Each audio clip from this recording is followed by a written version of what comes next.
人數啦。We have already formed a quorum, members. There is a quorum, so I call the meeting to order. Item 1 on the agenda. Application for late membership. On the 8th of February, I received from Mr. FAN Kwok-wai a request to join the panel. I would like to consult members' views. Do you agree? All right, thank you very much. There isn't any objection, so everybody agrees. So through the Secretariat, I'm going to inform Mr. FAN that his application for late membership has been accepted. Item 2. Confirmation of minutes. Please confirm the minutes for the meeting held on the 7th of January. So far, we haven't received any proposed amendments. Can we confirm the minutes? Yes, all right, thank you. Item 3 on the agenda. Information papers received since the last meeting. We haven't received any information papers since the last meeting. Item 4. Agenda for the next meeting. For the next meeting, it will be held on the 15th of April at 8:30 in the morning. The administration has proposed the following 2 items. First of all, progress of the total maintenance scheme. And second, the progress report on the addition of lifts and escalators in housing authorities' existing public rental housing estates. Perhaps at this moment, we should invite the team from the administration to join us. So members, concerning the 2 proposed items, any comments? Mr. Wu? Thank you, Mr. Chairman. Concerning the addition of lifts and escalators in housing authorities' existing public rental housing estates, last year at Pak-tin, the Pak-tin estate had the lifts and escalators added, but all out of a sudden it was incorporated into the redevelopment program. So,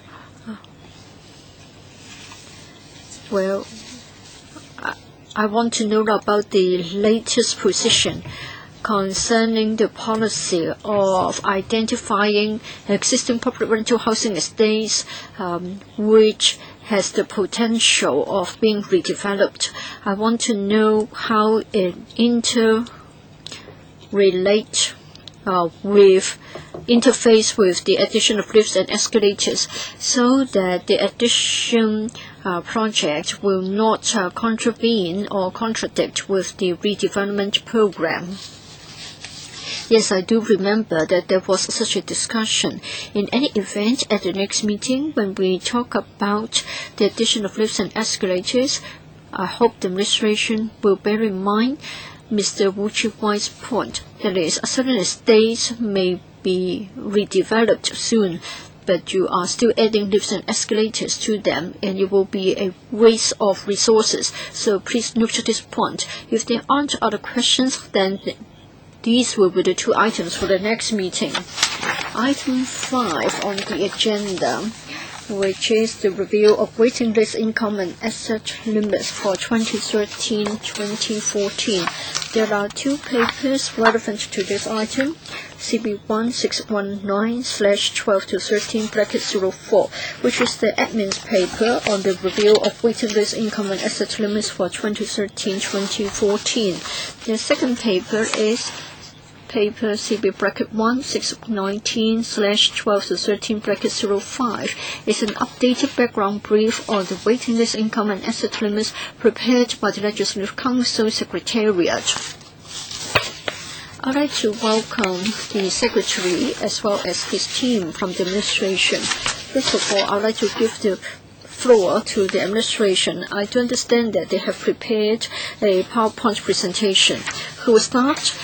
Mr. Chairman, if I may start with a few words. All along, the Housing Authority has a subsidized housing committee, and every year, in the light of the latest economic data, review the waiting list income and asset limits.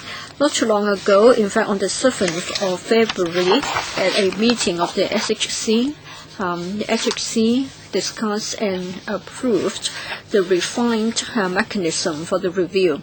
Well, all along it has been an expenditure-led review mechanism, including household expenditure and non-household expenditure. household expenditure, including housing costs and non-housing costs, so that we have an objective basis to look at the affordability of the applicants. Last year, both in the community and the housing authority, there was this concern that is such an expenditure-led review mechanism may not actually be able to reflect the impact of the newly introduced statutory minimum wage on them.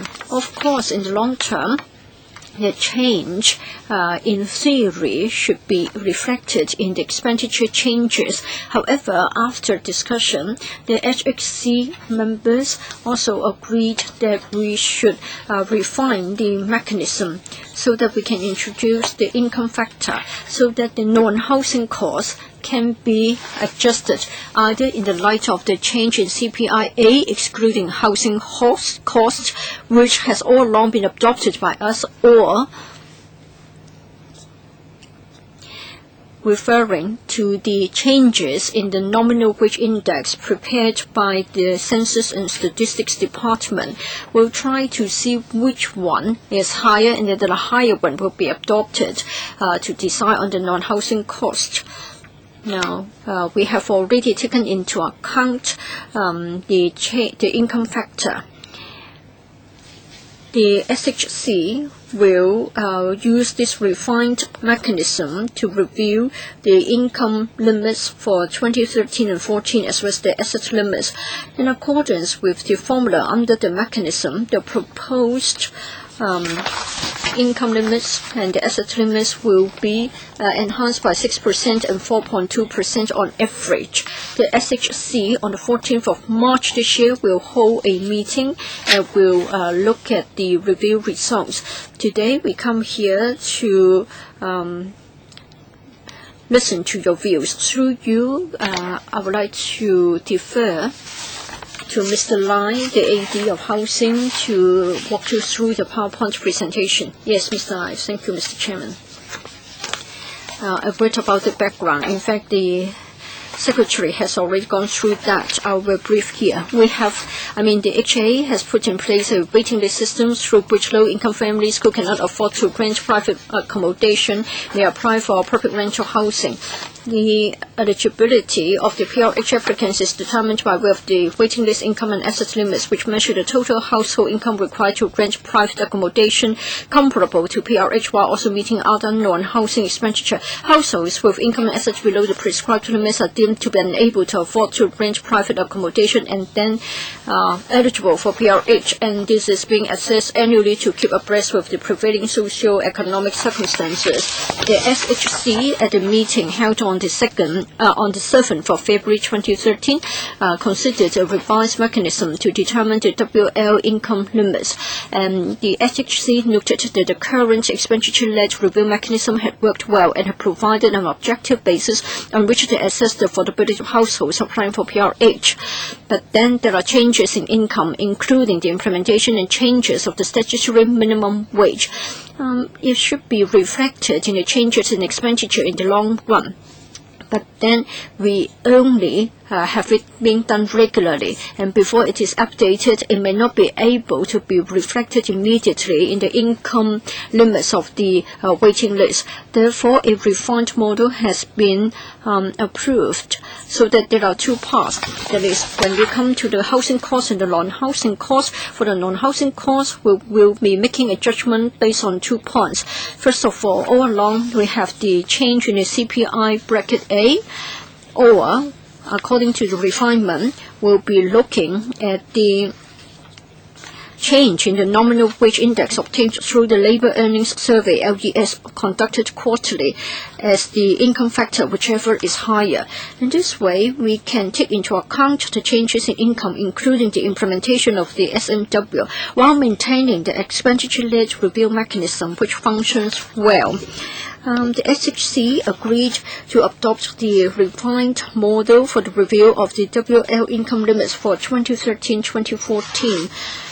This includes 10 technical, clerical, service workers, and craftsmen at the non-managerial professional levels who are most likely to be the potential applicants for PRH. Therefore, changes in the nominal wage index can be adopted as a basis, and this can also become a very reasonable yardstick to measure the changes in income and affordability.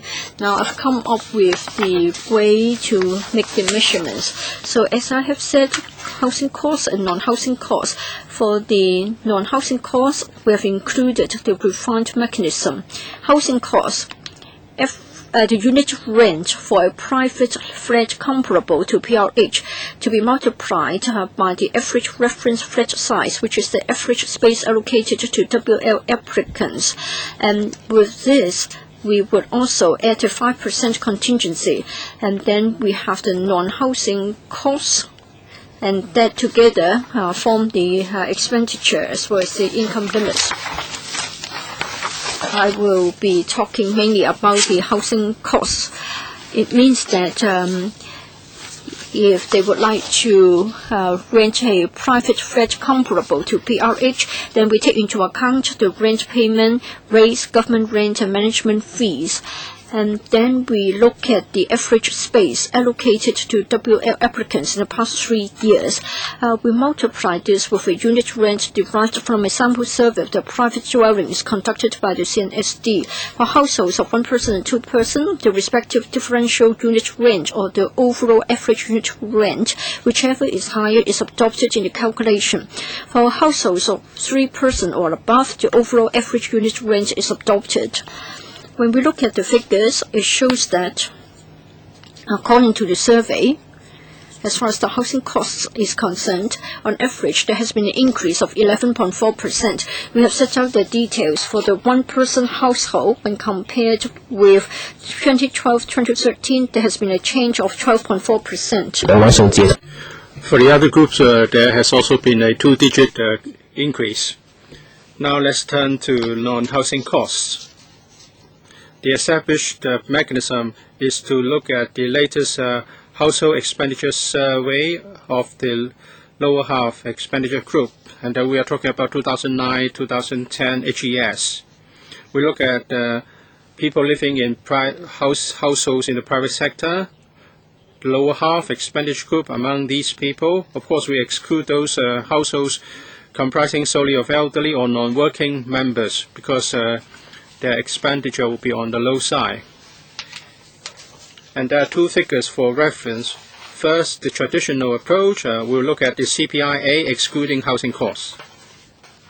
So here the figure is 3.1% as at the 4th quarter of 2012 compared with the same quarter 2011.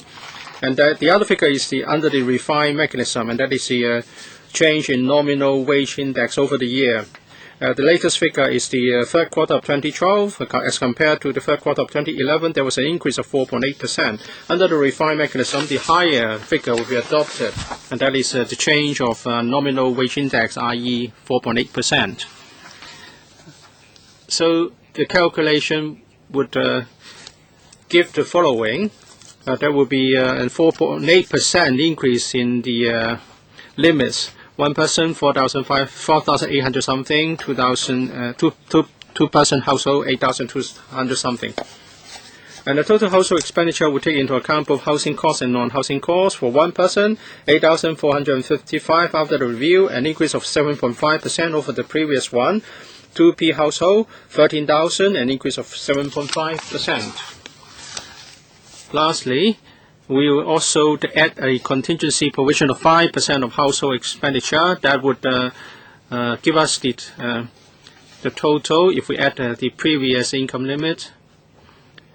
And if we take into account MPF contribution is 1P, 9,300, 2P, the households 14,000, 3P household 19,000.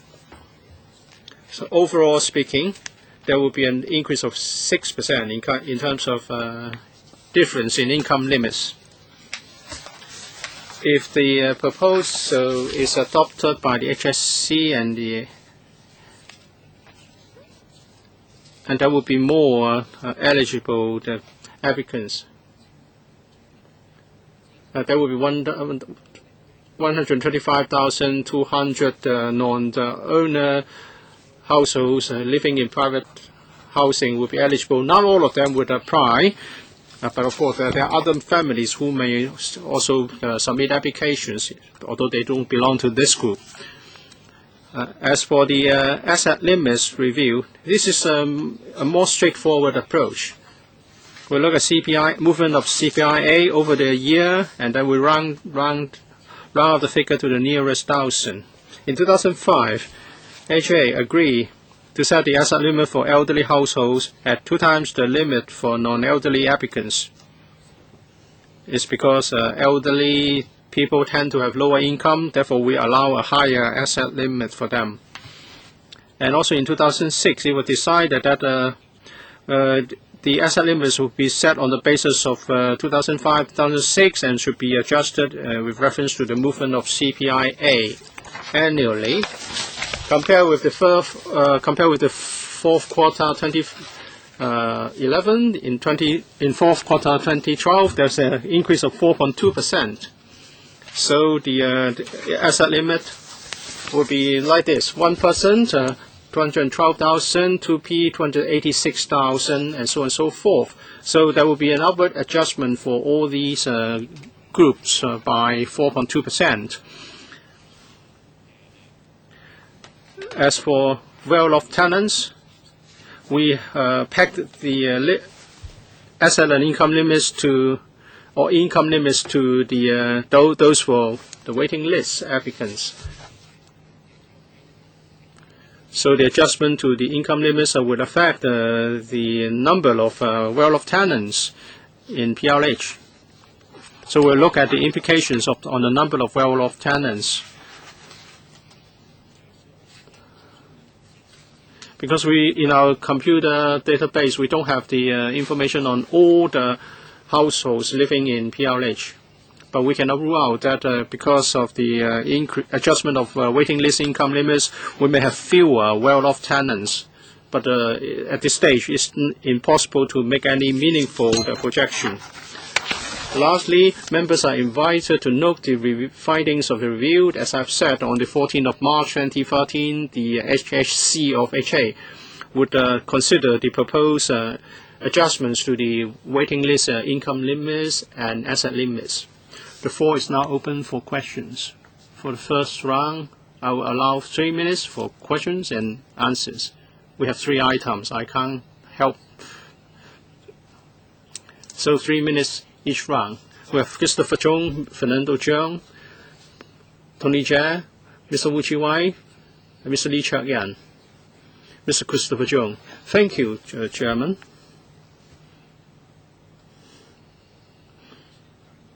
I think the design by HA of this mechanism is flawed, because later SMW rates will be adjusted to $30 an hour. If you work 12 hours, if a worker works 12 hours a day, and then there are other fringe benefits, if you take all those into account, he will not be eligible for PLH. But we are talking about a grassroots, where when you consider the adjustment of rise in housing costs, you are underestimating the cost. You cannot really pay less than $4,000 even if you go for a subdivided flat. And for non-housing, cost $4,800 for 1P applicant is just $161 one day, and it costs you more than $20 for breakfast. Even if you go to the McDonald's, it costs you a few tens dollars per meal. So even if you say you can still afford to pay for transport, you don't have any money to buy clothes and so on and so forth. So is this kind of income level really realistic?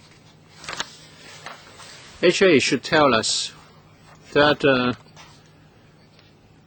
what are the controversies in relation to your waiting list? And what are your members, your HA members, saying about this? Don't apply this mechanically and just look at the medium or whatever index that you want to adopt.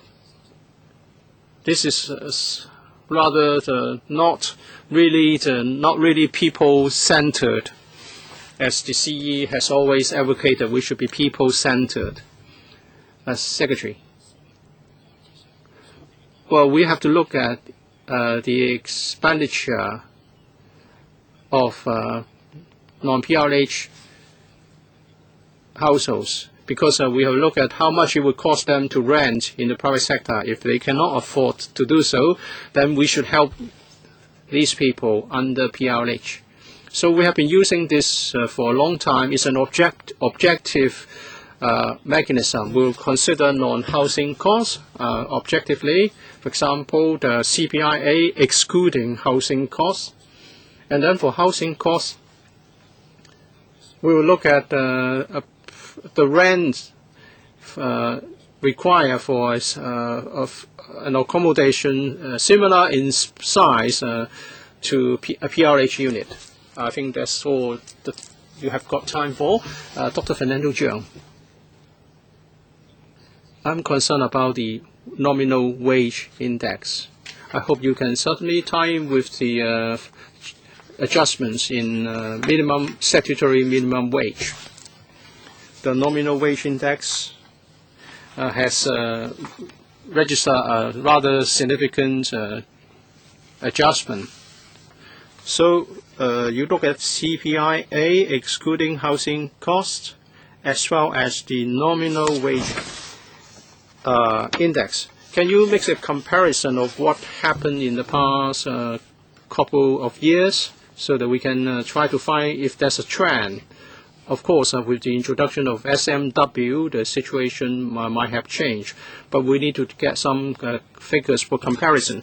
As for housing costs, at present you rely on the CNSD and you look at the rent of comparable size. I'm concerned that they will not take into account the rental for cubicles and subdivided flats. When you look at rent in the private market, you should get some independent statistics, because in terms of rate of increase, these accommodations might cost more. On a unit cost basis, the rental might be even higher. So if you mix everything up, you are not going to reflect the objective situation. Actually, the same point was made by some members previously. Secretary, maybe I can defer to Mr. Lai here. Regarding the nominal wage index and the CPI, in calculating the increase, we haven't got figures for the past few years, but I can explain why we want to take on board the nominal wage index in the refined mechanism, because we want to reflect the change resulting from the SMW in the past year, if any. And of course, waiting list applicants might not be just receiving the statutory minimum wage. They may be earning a bit more. So we'll look at the nominal wage index to see if there's been any wage increase, whether it's a result of SMW or it's a general improvement in income. We hope this mechanism can reflect the changes timely. As for housing costs, as the paper indicates, we rely on the rental statistics compiled by the CNSD. We look at rental for flats under the size under 69.9 square meters, and that means a wide variety of flats and units in the private sector, including smaller units. We believe that this will reflect the overall rental situation. Mr. Tony Chair, I want to talk about housing costs as well. You talk about private flat of comparable size to PRH. How comparable is this? Because you don't have PRH in the private market. Second, about the space, in the long term, it's going to be a problem. The space is not going to go up. Actually, it's going to go down. A smaller flat means that the increase will be smaller. You cannot reflect the difficulty of finding a small flat in the private market. The space allocation standard must be improved over time. Otherwise, there's no improvement. We talk about comparable to PRH units in terms of the area. We are able to do this, so we want to know how much rent would such a comparable flat in the private sector be fetching. Mr. Lai can supplement. Thank you.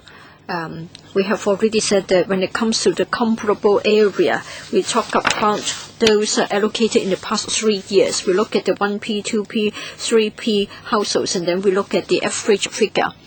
So if someone gets to his turn to go into PRH, we try to see how much he's paying for a comparable unit. So we're interested in the rent that he may be paying, and we believe that it is objective. Mr. Chairman, well, in the private sector, we don't actually have something similar, something comparable. Now, Mr. Chair is actually saying that they are not comparable. So how are you going to address this point? No, it is not comparable. $4,000, what can you get in return? Yes, I've already followed that up on your behalf. Mr. Lai, is it comparable? We have some objective data. Well, we can look at a number of points. First of all, if they want to get a comparable unit in the private market, we look at the size, the average space, and then we look at the rent, and that's from the rent survey of the CNS department. So we believe that we can look at the expenditure on such a unit in the private sector. Maybe we can further look at it. But currently it is the most objective basis. Please also look at the average space. I think the average space is reducing all the time. Is it reducing all the time? Well, it depends on the allocation. For the past 3 years, when compared with the previous review, yes, the average size was smaller. We didn't try to sort of manipulate it, but then it is only a mere reflection of the reality. So it's true that the space is smaller. Mr. Kwok-wai, for 1P, 2P, and 3P persons, households, will it the housing cost or the non-housing cost, when we look at the rate of increase, I think it is more or less the same among the 3 categories. However, when it comes to the proposed changes to the asset limits, 1.6% for 1P and then 2.5% for 2P, 7.3% for 3P. So I want to know about the basis of such an adjustment.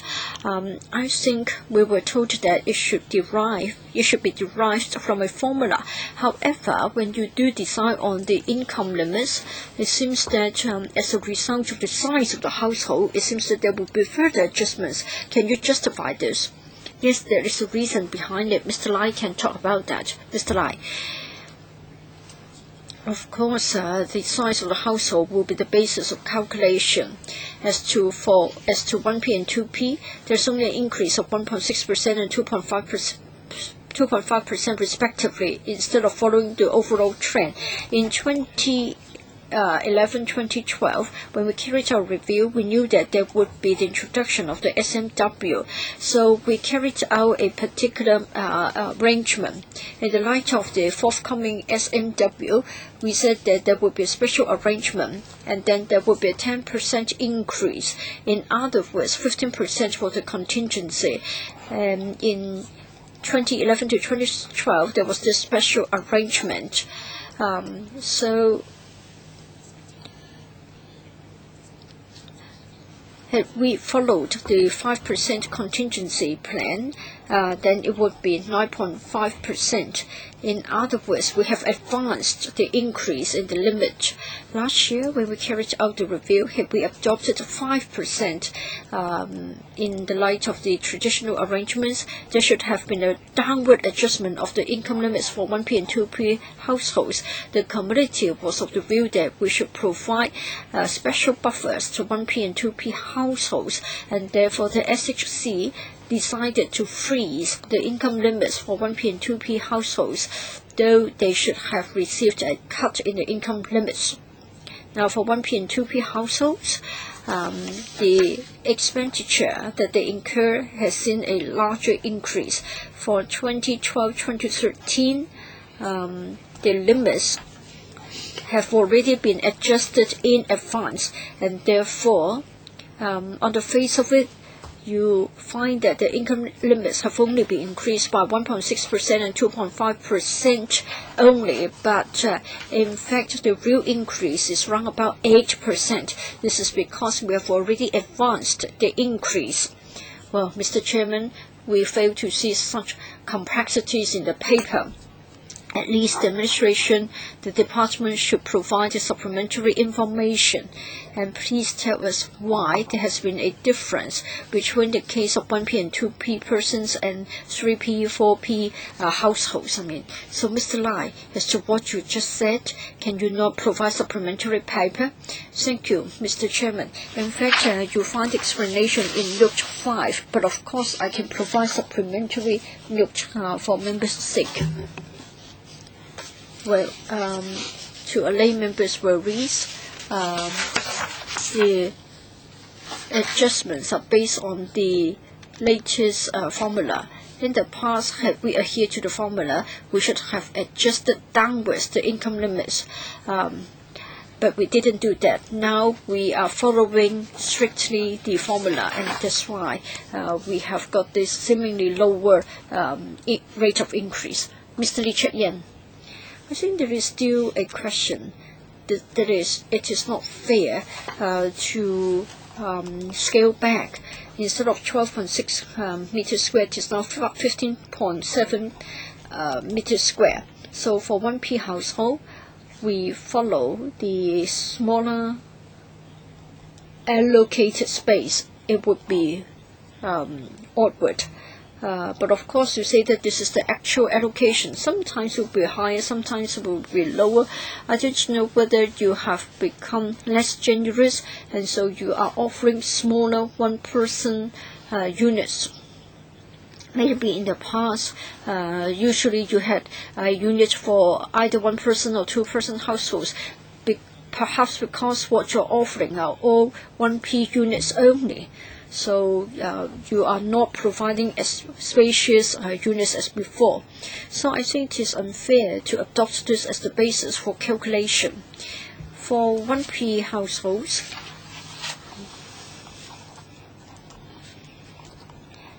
you said that per meter square, the increase is $200 to $232, so an increase of 15%.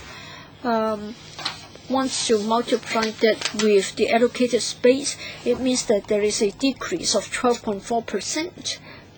The rate of increase will be decreased to 12.4%.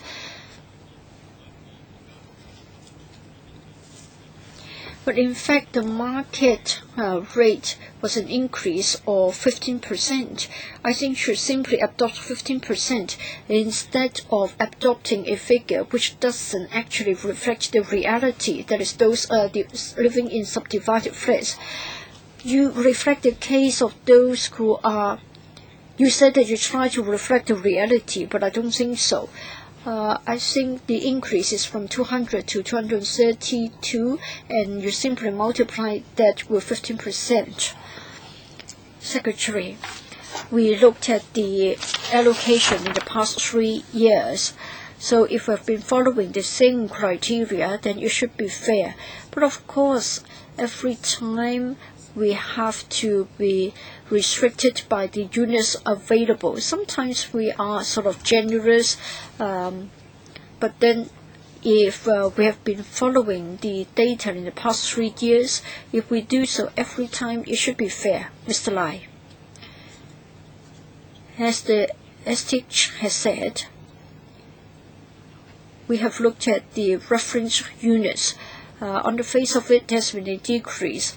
But as the STH has said, it depends on the newly completed units as well as the units recovered. And then they are the units offered for allocation. Sometimes it so happens that we have got a group of units. Say, for example, if it so happens that we have got newly completed units, they are smaller than before, but then they're of a higher quality. We do make a deliberate attempt to reduce the size of the units offered so as to suppress the income limit. Well, what I'm saying is that better not look at the reference unit. I think you should simply look at 6A. That is for 1A. Well, if it is 15% more, then you say 15% more for 1P. And then for 2P, if they have to pay 14% more by way of rent, then you just adjust it by 14%. To be frank, the difference isn't that great. I think it's 0.5% for that for one, and then another smaller figure for another. I think it's better to strike out 6B. I think that's much better, and it's easier, quicker, and better. Please note this suggestion. Mr. Lam, I think outsiders will know that the figures have been arrived at through such a way. In the past, every time I read the papers, I knew about the adjusted levels. Nobody has known that it is based on such a complicated set of criteria. Now, for the wage adjustments, as a result of the wage adjustments, I think nowadays many people will be turned away with the introduction of the SMW. Yes, of course, on this occasion, you're going to look at the introduction of the SMW. You also look at the CPIA. But I'm afraid that you're generating many more problems.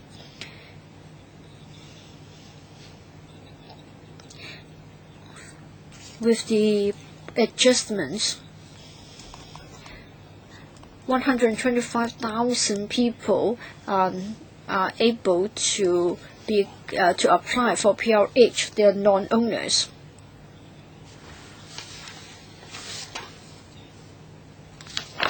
According to you, you said that you may not know actually how many people will come forward to apply for PRH. I hope you can have a better idea that with the adjustment in the limits, please try to understand the impact on the demand for PRH. According to the PA, there will be some PRH tenants moving out. Maybe 7,000 tenants would stay, and then it means that we can't recover the units, and that would affect the government's production targets of 35,000. We are not able to come up with a figure, Mr. Chairman, that is the impact on the waiting list applicants. Well, if somebody meets the income eligibility, it doesn't mean that he's automatically eligible, because half of the household must have lived in Hong Kong for 7 years, and also there's personal reasons to be taken into account. So we believe that there will be more people meeting the income limits and the asset limits. For the income factor, yes, we know that the SMW may cause an increase in the income levels, but then we have to look at the nominal wage index, and we are interested in the changes in the nominal wage index. Now, we have refined the mechanism. Every year, we'll be looking at the non-housing cost, and we will make reference to the changes, either changes in the CPIA or the changes in the nominal wage index, and we'll choose the higher figure. We hope that this will address the impact arising from income changes. as to whether this will reduce the number of better off households. Yes, in theory it is, but it shouldn't affect our consideration of the adjustments of the income limits and the asset limits, because we have to be fair. Ms. McMakin. Chairman, I have a question. When you conduct a review, you look at many statistics, including the wage index, and all these come from the CNSD. There was a piece of news a few months ago saying that they could not actually conduct any accurate surveys on subdivided flats. So maybe your statistics aren't that accurate after all, and therefore you are not able to reflect the expenditure or rent of subdivided flats or cubicles, because CNSD officers couldn't access these households. And if we look at the waiting list limit, if there's a couple both earning the minimum wage, and if they work for 12 hours a day, they're very diligent, then they would not be eligible. They would have exceeded the income limit. So are you saying that they should work for a few hours? Or you just suppose that one of them would go out to work, the other would stay behind to take care of their children? What I'm saying that you are actually penalizing hardworking people. And these people really need the PRH. They need PRH badly. I'll ask Mr. Lai to say something about statistics. Concerning statistics, all along we have been relying on statistics on rental and other matters from the CNSD. So we look at the rent in private market, including the subdivided flats and the cubicles, or the space apartment. But there are also other people not living in these types of accommodation. So we think this can reflect fully the overall situation of rank in the private market. We're talking about smaller accommodations under 69.9 square meters in space. As regards the methodology of a CNSD, I understand that the CNSD is conducting a review, and they will be giving us an account in due course. So we have been doing this, relying on CNSD statistics.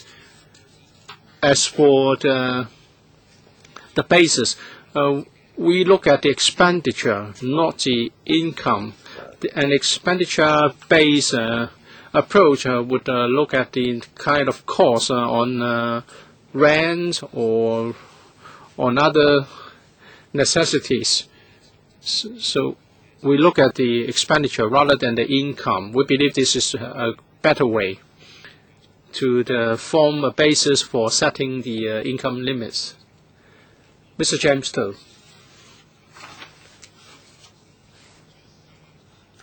First of all, I want to follow up a point asked by Ms. Mack. The methodology cannot reflect some basic facts, and that is for grassroots income earner, they have suppressed their expenditure on rent, and therefore you are saying that you are not spending as much on rent, but because they cannot afford to do otherwise, they have to. They cannot really cut expenditure on rent because they don't want to sleep on the street. So you are saying that your household cost is not high, therefore you are, relatively speaking, you are able to afford all those non-housing costs.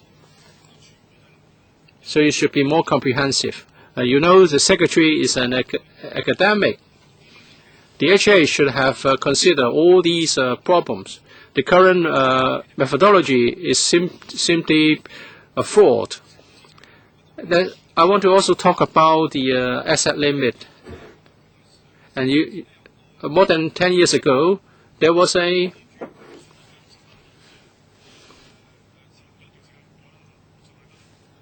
scheme for $600,000 for self-occupied ownership.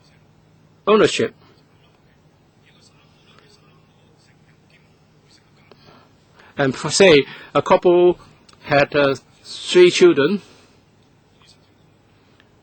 and then the 3 children would not be eligible for PRH. Now they are grown-ups. I don't know whether Mr. Lai is aware of this. There was a previous scheme whereby the parents were given some assistance, $600,000, and now their children are no longer eligible to apply for PRH. So how come you can give some assistance to the parents and the children are forever denied PRH now? Please don't talk among yourselves, members. I'll give some time back to Mr. James To. Mr. Lai. Well, the scheme of $600,000, I'm sorry, I'm not quite aware of what that is. I'll look into this and then we would revert back with information. Secretary, from the first point, Mr. To asked a question or raised a point that for non-housing costs, we should consider the way that some people may want to squeeze their expenditure on non-housing items. That's exactly what some HHC members see this. And that's why we also look at the nominal wage now. We adopt whichever is the higher, whether it's the CPIA or the nominal wage index. I'll give you give you back some time, Mr. James To, later. Well, sometimes academics are divorced from reality. Well, he used to teach in the Hong Kong Institute of Education. It was in a very nice location. There must be a two-pronged approach. You must have rent control. The reintroduction of rent control must be done so that rent increase becomes something of the past, and then you can help these people to get accommodation. So that if you provide some rent subsidy, it will not end up benefiting the landlord.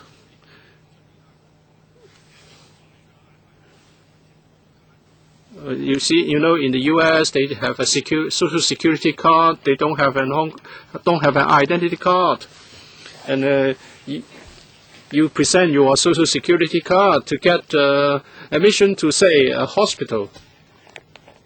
I've told C.Y. Leung many times, please reintroduce rent control, your only solution, so that you can deter speculators. Second, application list. There were collusions among developers when the market was down, so they would rather let sites vacant and undeveloped. So I suggested to C.Y. Leung that the application list should be scrapped. Well, if you supply the raw material in large quantities, people or the developers will be deterred from hoarding. And then you have to build more PRH. And according to Ms. Mack, if someone works 12 hours a day under minimum wage, that person would not be eligible for PRH. Well, this is just a contradiction of terms. Well, some people have to work 12 hours to make ends meet, and as a result, the income would exceed your income limit and not eligible. So that person is in a dilemma. Should I work for 12 hours or not? Should I spend the money or should I have children?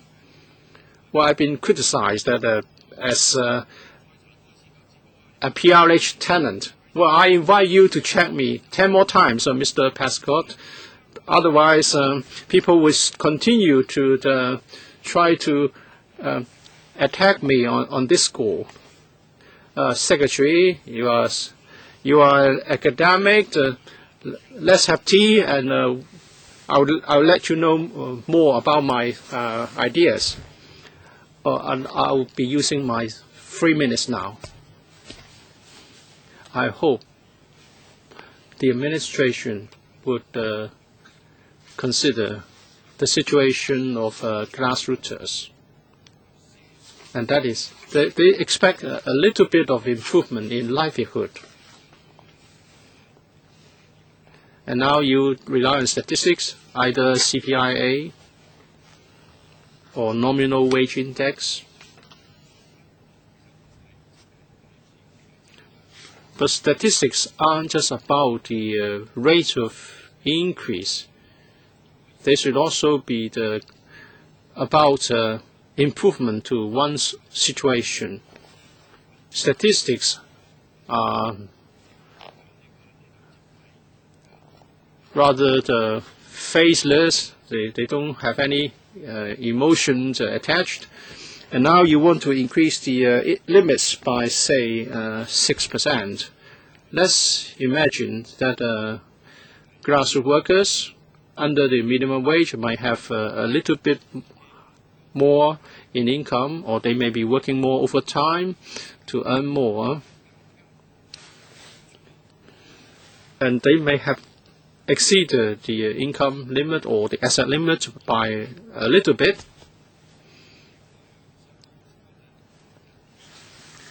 And they are now ineligible for PRH.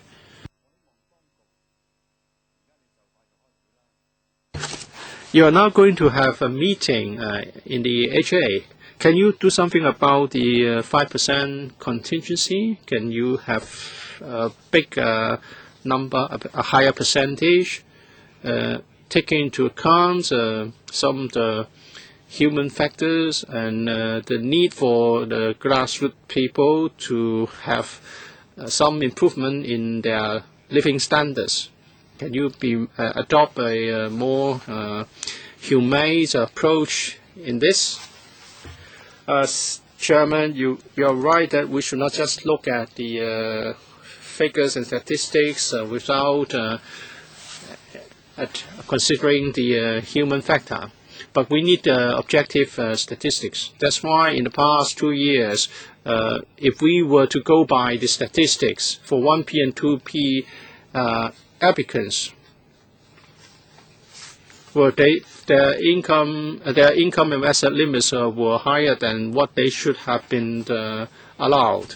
That's why we have done this. That's why HA has done this. It's precisely because of the points you mentioned, Chairman. I hope you can be more people oriented. For the first round, we have Mr. KK Fong, and then I think that's all the time we have. We have to move on to the 2 other items.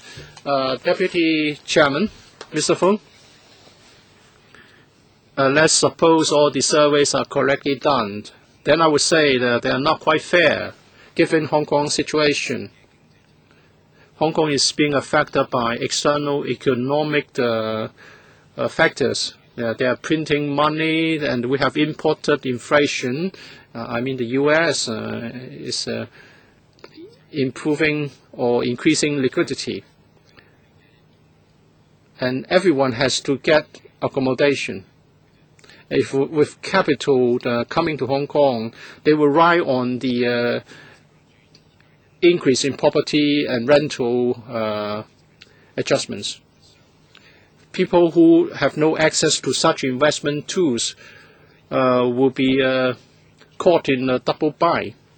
And I'm talking about those who have to rent in the private market. And if you can prevent the inflationary pressure crushing these people who are not property owners, then that's why I think Mr. Leung Kwok-hing wants to have some rent control, some cap put on rental increase. And secondly, even if these people are struggling under such pressure, you should have offer them a proportionately higher chance to get PRH. And therefore, your income limits and asset limits should be proportionately adjusted upwards. You know the prices are going up, beef prices and other prices are going up to a great extent. And in recent years, the supply in the private market, in the private property market, was rather low. So perhaps proportionately, you should give them a better chance to get PRH. You may think this is rather philosophical, but I'm talking about reality. Secretary, Mr. Leung Kwok-hing referred to the range control. On various occasions in the LegCo, the administration is worried that with the tight supply, if we hastily introduce range control or range assistance, the range will go up. Only landlords will benefit, but not the tenants. Though some may not disagree with us, but then this is the position that we hold. As to the impact of the external economy on us, well, according to our formula for the housing cost, we look at the rent payable for comparable private units, and we look at the unit rent, and it is 11.4%. In 2012, it is about 12%, and that's based on a set of figures. As far as consumption is concerned, as far as the CPIA is concerned, we've looked at the CPIA, and of course there are certain views saying that the mere adoption of the CPIA would not be sufficient. Therefore, this year we have introduced the income factor, which is the nominal wage index, to look at the overall figures. So we've already addressed the point made by Mr. K.K. Fong. Thank you, STH. That's it for this item. I would like to sort of summarize, and I hope that the STH and Mr. Lai will bear in mind the concerns, suggestions, and requests, and please also forward them comprehensively to the SHC, which will be holding a meeting on the 14th of March. If you're interested, you can get hold of a copy of our sort of audio recording of this part of the meeting. Now we come to another item on the agenda, marking scheme for estate management enforcement in public housing estates. Two papers are relevant, 619/12-13-04, which is the admin's paper on the marking scheme for estate management enforcement in PRH. Another paper is CB-1, 619/12-13-05, which is the updated background from the Secretariat of the LegCo on the marking scheme for estate management enforcement in PHE.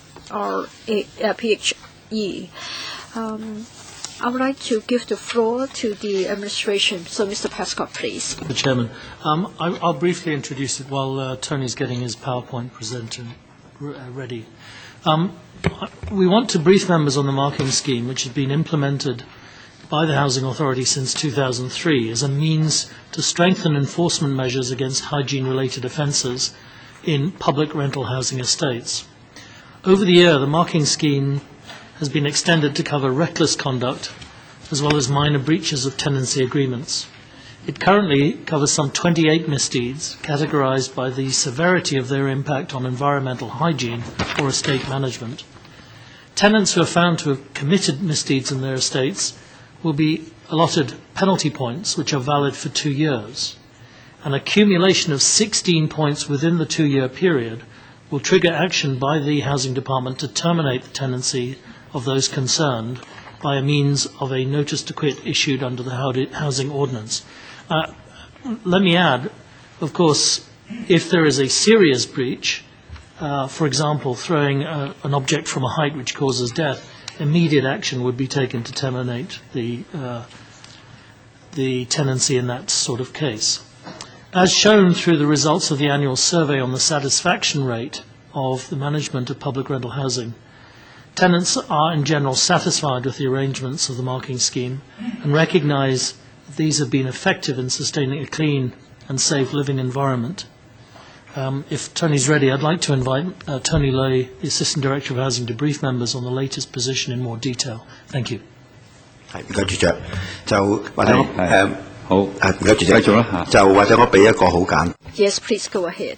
Let me start with a brief background, as the PS has already said. That is, it was first launched in August 2003, and currently it has been extended to cover reckless conduct and breaches of the tenancy agreement. We believe that other than breaches of simple environmental hygiene-related issues, if someone's conduct is causing nuisance, it should also be covered. So instead of merely talking about hygiene-related offences, we also cover reckless conduct and breaches of the tenancy agreement. Currently, we cover 28 misdeeds categorized by severity of impact on environmental hygiene or estate management. Some will see a deduction of 3 marks, 5 marks, 7 marks, or even 15 marks. The tenancy will be terminated upon accumulation of 16 points within 2 years. Let's take a look at the overall enforcement results. There is this 2012 Public Housing Recurrent Survey. The results show that for those who are aware of the marking scheme, the rate is 96%. In other words, the majority of the tenants are aware that if they have any misdeeds, they will incur a penalty point, and 64% of them think that the penalties are reasonable. And as a result of the introduction of the marking scheme, 73% told us that they're satisfied with the cleanliness and the hygiene conditions. For the past 10 years or so, there were altogether 20,100 point allocation cases. For households having accumulated 10 points or above, there were 1,170. For those accumulating 10 points, since if they attract another 7-point penalty in a offence, they will be evicted. So housing manager will pay a special visit to such households, explain to such households that they should be compliant with the requirements while they're staying on the housing estate. For those who have accumulated 16 points or above and thus receiving an NTQ, there were 57 households. In the past, generally speaking, the most frequently committed misdeeds were found to be smoking and littering. We were able to spot a good trend. That is, for smoking, in 2009, we had to allot points in 1,300 cases, and after a few years' efforts, I think households are more aware of the problem, and then there were only 960 such cases. For littering, again, we've seen a decrease, 400 such cases in 2009, and in 2012, we only had to deal with 160. Probably members are more concerned about the safety-related issues, so throwing objects from height. The HA and the HD pay special attention to the throwing of objects from height. Say, for example, finishing a lunchbox, someone throws a lunchbox out of a window, it affects the environmental hygiene and will allot 7 points. But then if the object thrown may cause minor danger or personal injury, then it means we're talking about objects not too heavy, not too large in size. So this would only cause a slight injury. Then 15 points will be allotted. But then if you throw bottles, glass bottles, that is, if the bottle hits somebody, there may be serious injuries, and then it is not a matter of point allocation. We will invoke the terms of the tenancy, and there will be immediate termination of tenancy. For throwing objects from height, in 2009, there were a number of relatively more serious cases. So since 2009, we have been more proactive. We've intensified our publicity. We have also deployed mobile digital closed circuit television sets, and we've also engaged special operation teams to detect the suspected offenders. They have a investigation background, like former policemen or former customs officers. We understand that if we want to prosecute, we have to get special skills for our officers who can gather the evidence and who can take the statements, and therefore we have been deploying the SOTs, the special operation teams. And then at the headquarters level, we have also set up a headquarters task force to monitor the work of our estate staff, who will be intensifying the patrols. Now, since the new measures, yes, for throwing objects from height, relatively speaking, it is more difficult to detect. But then there were 200 households who got 7 marks allocated, and there were 80 only in 2009. For more serious cases, there is households throwing larger items. In both 2009 and 2012, 10 households were detected. Of course, you would also be interested in the control of dog keeping. Dog keeping is prohibited except the following 3 scenarios. First of all, dogs permitted under the Temporary Permission Rule, TPR, or they are service dogs for visually impaired tenants.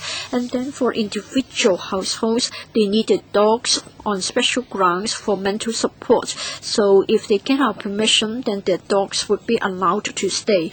Other than the 3 scenarios that I've just outlined, if dogs are kept, then without warning, we can allot 5 points, and we can ask the household to remove the dogs within 14 days.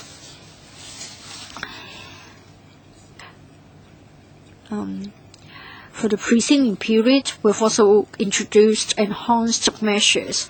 We will have a stringent control on dog license renewal under the TPR. And in 2003, there were 13,300 registered dogs under the TPR. Now the figure has been dropped to 5,500. Well, the permission is good for 3 years. So at the end of 3 years, we believe that the figures should drop even further and quite drastically. We will continue to deploy our own estate staff and the SOTs to enforce the rule. And there is also a chip system. And in fact, some tenants have suggested that maybe a dog has passed away and then the dog will be replaced by another one. Well, we have the chip machine, the chip reader, so that we can check or read the information on the microchip which has been implanted in the body of the dog. So we can make use of the microchip reader so that we cannot be deceived by the households. We'll step up our publicity, and in fact, we have secured the help of the AFCD. Since last year, they have been transferring license information to us. If a dog owner applies for a license and if the address given is an address in the PRH, then the information will be referred to us for data matching. As I have said, through our efforts, the number of registered dogs has dropped from 13,300 to 5,500. In 2012, as a result of breaching the dog-keeping related rules, 470 tenants have points allotted. As to the way forward, we understand that the marking scheme has been well received and supported by the PRH tenants. We don't actually want to allot the points. We are not aiming at recovering the units. We will want to be armed with a tool so that if we encounter uncooperative tenants, we'll be able to deal with the non-compliance or the breaches more effectively. Generally speaking, the majority of the PRH tenants are in support of having a marking scheme to support a good living environment, and they cooperate with us. So we'll continue to implement implement proactive measures, and we would be targeting at selfish behavior, and we will also step up our publicity. Thank you, Mr. Chairman. That's all from me. Thank you. Let's see how many members would like to speak or raise questions before I can allot time for you. Mr. Kwok-hing, Mr. Leung Chi-chung, and Mr. Paul Chair. Okay, here are the members: Christopher Chung, Kwok-wai, Fernando Zhang, Hu Ji-white, Kwok-hing, Paul Chair, Leung Chi-chung. So 3 minutes. Mr. Christopher Chung, 3 minutes for questions and answers. The marking scheme is not a problem about the marking scheme, it's about the penalty. And also there is also punishing those who live with you. Well, there's no such thing as penalizing another person because your family member has committed an offense. Your father, your mother, your siblings can all be punished because you are guilty of some misdeed. This is a laughing stock if other people, other places know about this.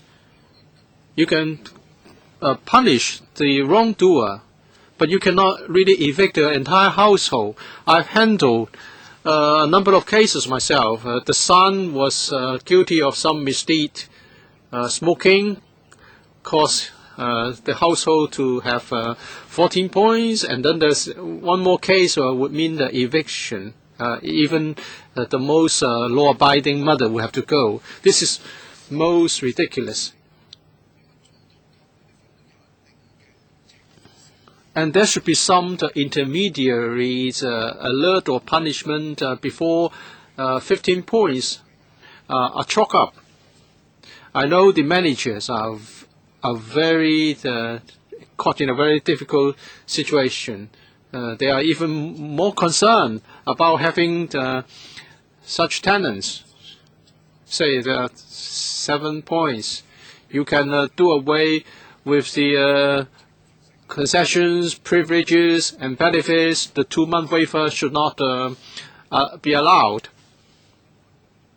Some people are not really concerned because the points would be cancelled after 2 years. But when it's time to have the notice to quit to be issued, they would then be very concerned and ask help from district councillors and electrical members. And also, I think this is really laughable that we are now punishing people for the misdeed of other people. Says that the allocation of PRH flats is on a family basis, not an individual basis. So we tackle the problem on the basis of the tenancy, not on the basis of the individual. However, I agree with you that you shouldn't jump instantly to termination. That's the whole point of a scheme like this. We want people to take responsibility for their action, for their family's action. That's the appropriate way to do it. We don't instantly give 16 points, except in the most serious cases, like, for example, throwing something out of the building that could cause death. I would be taking that action regardless of this system. But this system allows us to progressively warn people, and we give people over 2 years the opportunity to waive away all of their... Well, if your son wants to do something against you, he can just throw something out of the flat. The concept that we have.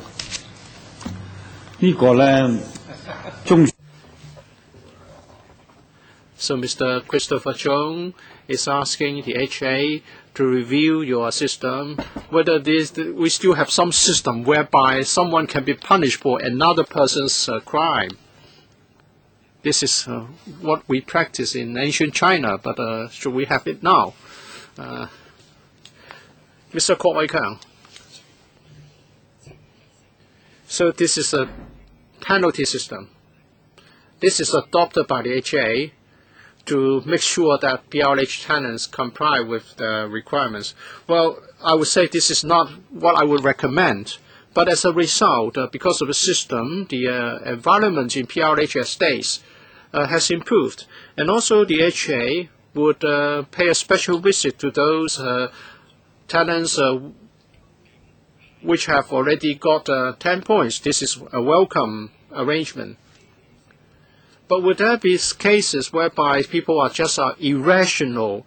For example, people with disabilities, mental disability, or mental incapacitated people who may have done something inadvertently. Would there be a special arrangement? Are you going to say liaise with the SWD to provide better services, to better educate these people instead of just trying to evict them once the number of points allotted is up to the mark?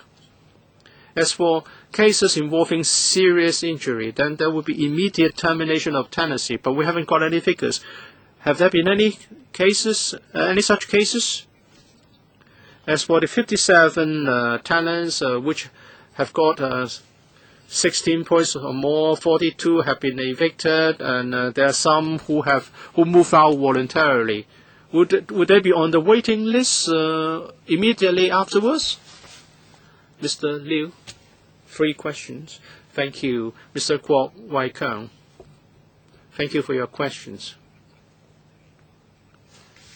If the tenancy is terminated because of the marking scheme, they can join the waiting list immediately, but they have to wait at least for another 2 years. And when it comes the time for allocation, the unit allocator will not be better than the previous one. Say if the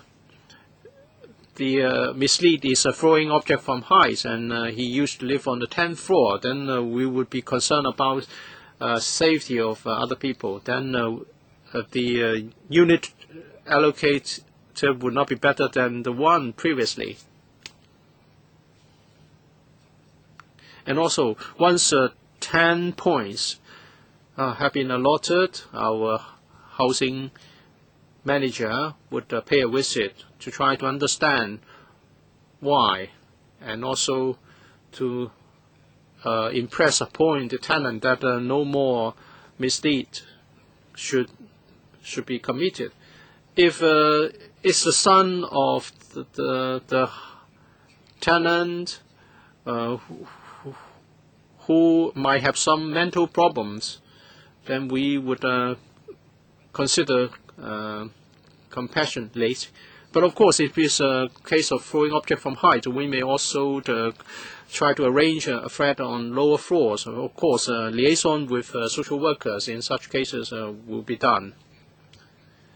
Dr. Fernando Zhang, well, I have personally handled some cases, and that is some autistic persons or former mental patients. There was such a case I handled. The son was about or under 20 years old. He was strong, and he knocked on different objects, creating noise. But of course, we would like the neighbor to be accommodative, but there were complaints, and the case dragged on for some years. The parent was a single parent, and there was a lot of pressure, even mental stress for that single parent. So I would like to know whether you are going to involve social workers in handling such a case. At present, you would rely on the contract management staff to handle the case in the first instance, but they have no training in social work. They will look at this from a safety or security point of view. So would the HA or HD consider engaging some social workers to handle such cases? Sometimes they did not have the intention to cause nuisance. You know, given that PRH is so valued, is so expensive to rent in the private market, And if that offender lives with a family, the whole family will be put under a lot of pressure. So can you be more people-oriented in your approach? And can your department also have social workers to handle such cases, Mr. Liu? Well, actually, what the members suggest is no different from what we are doing. We are not just looking at the marking scheme and nothing else. If we have something who are hyperactive, who are autistic, and the parents are under a lot of pressure, well, we have never imagined that such cases will be handled under the marking scheme. We'll be only dealing with nuisances caused intentionally. For example, turning on the volume of TV or hi-fi during small hours. If the management has been outsourced or in estates managed by our own staff, we understand that social work training may be lacking, and it's difficult to do counseling on our own. So we would refer such cases to Family Services Center. As for the suggestion of engaging social workers ourselves, well, we'll have to consider resource implications. But anyway, we can always refer cases to Family Services Center. Well, this is an ideal picture. In the case I handled, there was a security staff deployed at the door of that tenant to try to deter further violation. Can you tell us how many such cases have been referred to social workers or social service centers? Perhaps you can give us more information to the Housing Department for follow-up, Dr. Zhang. Mr. Wu Chi-wai. Well, the marking scheme has been around for some years. But some people think that the system is not sufficient to deter throwing objects from height, because very often you don't have sufficient people to do the patrols. And for example, throwing secret butts are difficult to handle, and detection is difficult, perhaps because of limited manpower. You have this mobile closed-circuit television, digital closed-circuit television sets for detection. So does it mean that you don't have to rely on your special operation teams all the time? And it's also said that the temporary licenses for dogs would expire in 3 years. So you expect the number to go down over time. How many will remain after 3 years? And you have a chip scanner to ascertain that the dog is one that's permitted under the TPR. And you also mentioned that 64% of the respondents in your survey think that the penalty was reasonable. What about the other 36%? I'll answer the first question, and I'll defer to Mr. Liu for the other questions. As for the mobile digital closed-circuit television set and how we deploy them, well, it can be done very flexibly. We can set them up quickly in our housing estates. We have some in high-risk estates. Not every housing estate has got a set, but arrangement can be made very quickly to install such sets. As for the SOTs, well, that's a different arrangement. We are doing both, or sometimes one on top of the other. As for the chip scanner, our district colleagues have all been equipped with this. When they go to the district to work, they are always equipped with chip scanners. As for the survey, yes, 64% regarded the penalty reasonable.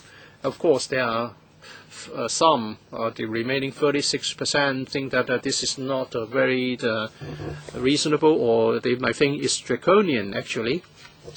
Mr. Leung Chi-hong, if we go over the list of 28 misdeeds, I wonder why some would attract 5 points. Well, I know there are 15 points for throwing objects from height because it's dangerous, but what about those attracting 5 points vis-a-vis 7 points? For example, spitting in a public place, or water dripping from an air conditioner. Well, they are actually offences. 5 points for the water dripping from air conditioner, but 7 points for spitting. Why? I am in support of the marking scheme in principle. It has improved the housing estate environment. But it seems that enforcement is not uniformly well done in housing estates. In some, they are better executed than others. Has it got anything to do with your manpower? As for the pets or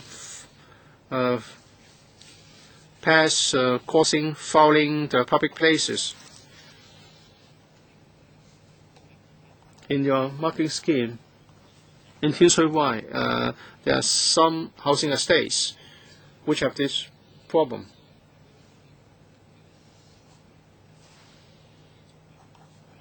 If people are aware of this particular category, would they take the risk and commit such misdeeds? Mr. Liu, well, let me quote an example explaining why for some it's 5 points, some others 7 points. For example, water dripping from air conditioning is a nuisance, but spitting in public areas can spread diseases. Therefore, we think that it should attract a big penalty. As for manpower to enforce this, Mr. Leung may think that in some housing estates we're doing more than some other housing estates. Well, there are 2 tiers. At the headquarters level, we'll monitor the implementation in the districts. We also have headquarter teams to tackle more serious problems or problems that might cause some resistance from the offenders. Mr. K.K. Fong, 3 points here. Well, you let the unit to the head of the household. If the head of household leaves or passes away, then it will be the wife who takes over it, and then children can't inherit the unit like inheriting the estate. So if there are 3 children, and then if the eldest sibling is to take over as the head of the household, then when the other 2 siblings get married, then they will have to move out. Now, the children don't have the right to inherit as the head of the household unless there is consent from the head of the household. Now, if you recover the units from the head of the household, in case of breaching the rules, I think it is fine because he signs the tenancy agreement. But what about the children? Because they haven't signed the tenancy agreement with you. Every year I criticize you for holding the entire household liable for the deeds of individuals.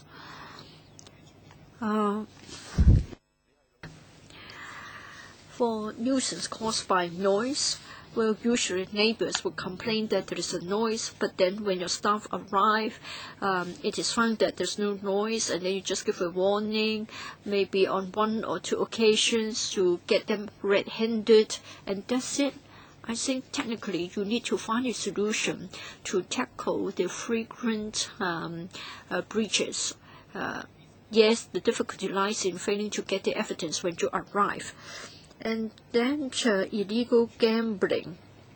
There are 2 housing estates in my constituency. Well, there are 2 gambling stalls, so to speak. One of them is even more hardworking, working round the clock 24 hours. Mr. Pascal. The issue of inheritance, this is a rental system. I'm afraid it's not ownership. So the inheritance laws don't come into it. And we do let to a household, and the head of household is responsible under the terms of the tenancy. The only controls we have relate back to the terms of the tenancy. We can't go beyond that, and we certainly can't introduce other penalties or other systems that are not fair in the context of the tenancy. So while I accept what you're saying, that there are always complications, and we'll deal with those separately, when it comes to offences under the marking scheme, we have to apply the marks in the context of the tenancy to the household as a whole. Perhaps you can supplement. If I may supplement a word about the question of illegal gambling, yes, it is a matter of concern in certain housing estates. Other than the housing department staff handling the matters, please understand that we also liaise closely with the police, because after all it is illegal act, so we have to count on the police to enforce the law. They inform us, and then we allot the marks, but we'll still be working harder on this matter. Now for noise, yes, when we go to individual units, we have to personally hear the noise. At least 2 of us hear it, and then at least 1 neighbor confirms it, then we can substantiate the case. Usually, we have got 2 households. They already bear a grudge against each other. If we establish a case simply because of a complaint from one against the other, it's not possible. In fact, there were over 130 cases of formal warning, and then 80 cases in which we allot the marks, though it is not easy to enforce it. Mr. Paul Chair, there are many people living in public housing estates. They live in very small units, and then there may be conflicts and quarrels. I think the marking scheme is something that is already the best solution when you don't have other alternate schemes. But still, there is room for improvement. Now, currently, for the allocation of points and the enforcement of the rules, I want to know whether due process has been respected. I want to know whether you need a very high standard when it comes to witnesses and evidence, and do you have an appeal mechanism if the tenant is aggrieved. Of course, I don't expect them to have to find a lawyer to represent them, but can they get someone who is more articulate, more eloquent during, say, a hearing? So I want to know whether they can get a third party to represent them. And then on the basis of what Mr. K.K. Fong has asked, and Mr. Chung Shikan has also referred to this, that is, you are sort of implicating the entire household. Nowadays, there may be a visitor visiting a particular unit, and if the visitor is to throw an object from height, will the household be found liable as well? Yes. Be covered by this, of course. Perhaps Tony could answer the other points.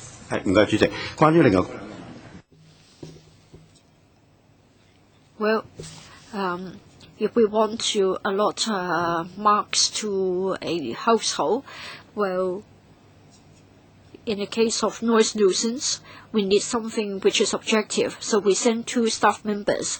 In the case of littering or spitting, if one single staff member sees it, we can already enforce the marking scheme. As to the appeal mechanism and whether someone can speak on your behalf, certainly you can. Say, for example, if we have already allotted marks, if the tenant disagrees, he can complain to the housing manager. The housing manager explains the case to him. If he's still unsatisfied, then the complaint can be escalated to our senior manager or even the chief manager.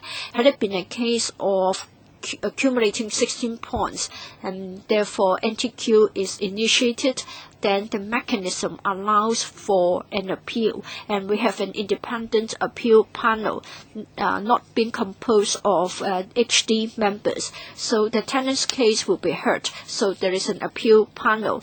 Our chief manager, our senior manager can also hear the case. KK Kwok. What about the number of appeal cases? Are there a large number of them? Can you not supplement the information? For the appeal panel, there were only 57 cases accumulating 16 points. 3 returned to units voluntarily, and then some of them were seen by our chief manager. Say, for example, they were able to provide additional information, like what Mr. Fernando Zhang had said. The child could not control himself, and then in 12 cases, we did not proceed to the NTQ. And there were also other cases which resulted in the NTQ. Most of them had went to the stage of appeal, and the case was heard. Now, if the appeal panel heard the case, 20 were sort of asked to leave, and then another 20 were found to be justified in relation to the NTQ. Say, for example, in the case of households keeping a dog, they have got 16 points. They said that they would like to be given a chance. They promised not to keep a dog anymore. Therefore, there were about 20 such cases. The appeal panel substantiated the accusation, but then we thought that they still had the need for public housing, and so they were allowed to stay. Dr. KK Kwok. Well, just now we heard that there were individual household members who should not be held liable for the deed of other household members. I want to know whether we can deal with it on a separate basis. Say, for example, if a particular household member should be held responsible for the marking scheme for the misdeeds. If you can pinpoint who is breaching the law, can you not just remove him from the household of the tenancy? And then for those who are sort of having emotional disorders or those who have a mental problem, you have been handling them specially. I think you're right. If we're talking about a normal person, if he knows that he have already been allotted sufficient marks, he won't continue to do so, except when he has a problem. I want to know in how many cases you have sought the help of the social worker, and how many of them have got assistance from the HA, and how many of them have been referred to the Department of Health, because they might need medical assistance. Because you aren't just talking about a estate management issue, there are also health issues concerned. It may be a tragedy, somebody who has a suicidal tendency. So by identifying the case and referring the case to some other departments, you are in fact helping them. And then for the composition of the appeal panel, can you elaborate on that? And do they have any reports so that we are convinced that they have already gone through all the appeal cases thoroughly before they come to decision? Who would like to take up this question? Mr. Liu. Thank you, Mr. Chairman. Referrals, referring them to NGOs or the hospital authority. Indeed, we have done this. not purely arising from the marking scheme. If they are emotionally disturbed, they incurred marks under the marking scheme, of course we'll do the referral. Ordinarily speaking, even though there hasn't been any non-compliance, if it comes to attention that the household has problems, and with the agreement of the household, we will have a referral. And in fact, we have a matching scheme in the social welfare department. We refer a number of cases to them, and then they will tell us about their recommendations. For the appeal panel, we have about 100 members, but in fact the chief executive appoints the members of the appeal panel. The majority of them have a legal background. Some of them are scholars. They are also district council members and also people from the community. Every time it would be the chair of the panel, who is an independent lawyer, who will be making arrangements as to which members will be called to join him. And in advance, the housing department is not aware of the membership, but then we have got a very experienced person acting as a chairman of the panel, and he is being assisted by 2 other members, so 3 members in total. I think your question would, of course, be asked by other members as well. If that is not the case, I'll ask this question on your behalf later on. Mr. Leung Kwok-hing, for this marking scheme, I think it's not ethical. I think you shouldn't hold others responsible for the misdeeds of one person. I don't think this question has been addressed. Mr. K.K. Fong asked this question, I asked this question, but you haven't really addressed the concern. 2,000 years ago, the imperial courts acted like this. If the son is to commit a crime, the whole family will be penalized and the whole clan will be punished. So if somebody breaches the law, then just evict him. And then I live in a public housing estate, of course. I know it. Every time the household living upstairs of my unit is to water the plants, he will have a lot of muddy water being poured onto my jeans. So I've been tolerating this, even though everybody says that living in a PRH unit is the best thing in the world. Referral, if it is a question of psychiatric problem, you refer it to the psychiatric discipline. But then if somebody is evicted, he lives in a subdivided flat, then he will just cause problems or even murder or kill the neighbors in the subdivided flats. So you're turning away the patients. Now, when we talk about marking scheme, I think the 3 of you should have a lot of marks being allotted. Mr. Prescott, you have the unauthorized building works. The younger one, I think the other day I asked him a question, he gave a wrong answer. He should also have some marks allotted. Back to the issue, please. And Mr. Marcus Wu, he is from the housing society. He drew the laws behind closed doors, so he should be given 16 marks, 1 off. So they are in possession of public powers. They are in charge of valuable, precious public resources. So they should be given 16 marks instantly. Mr. Marcus Wu should have lost his official capacity instantly. Now, the housing society is under him, but then even if Mr. Wu has done this, does it mean that the entire housing society should be penalized as a result of his work? No, not at all. So this is a bureaucratic system.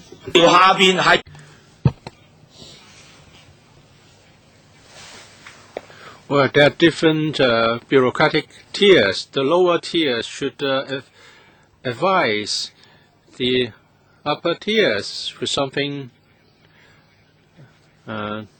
wrong has happened. Can you control your children? I ask you this question. You cannot control your children.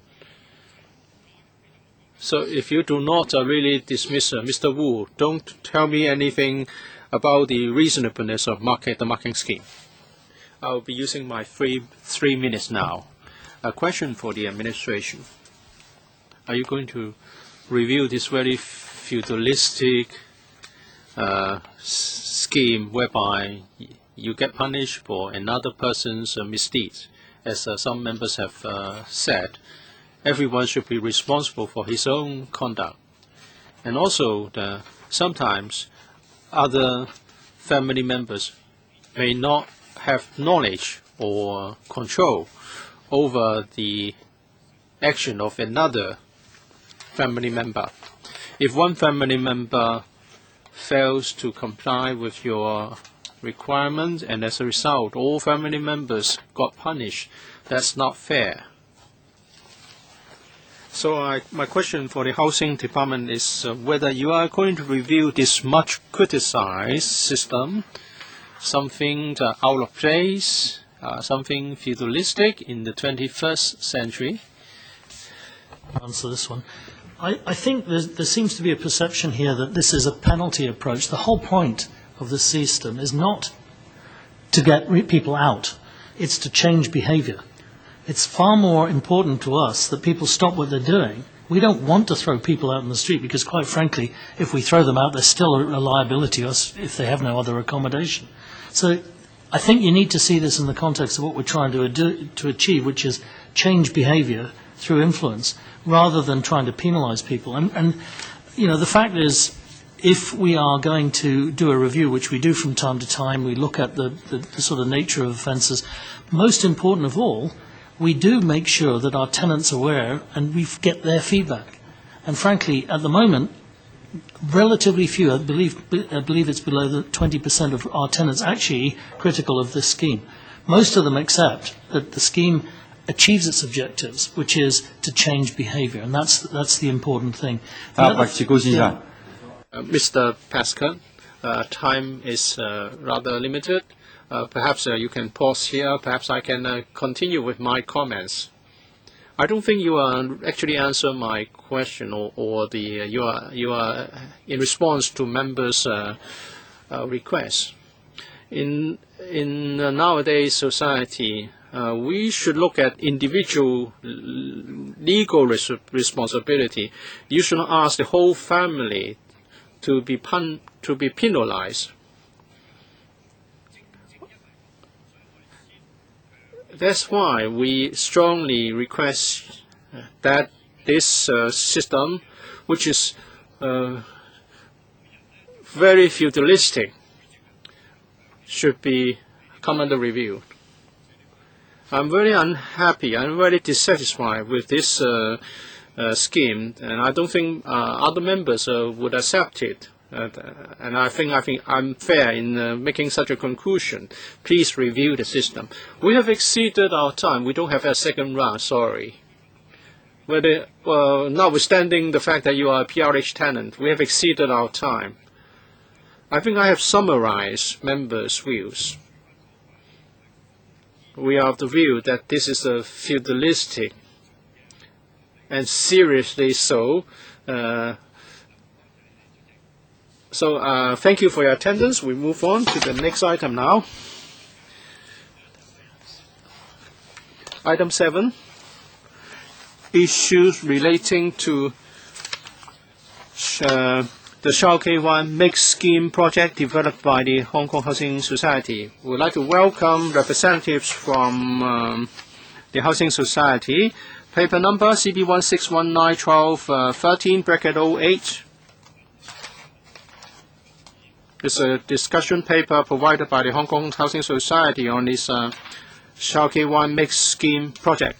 We have Mr. K.L. Wong, Chief Executive Officer and Executive Director, Hong Kong Housing Society. Mr. Daniel Lau, Director, Development and Marketing, Hong Kong Housing Society. Welcome. Who would give us an introduction?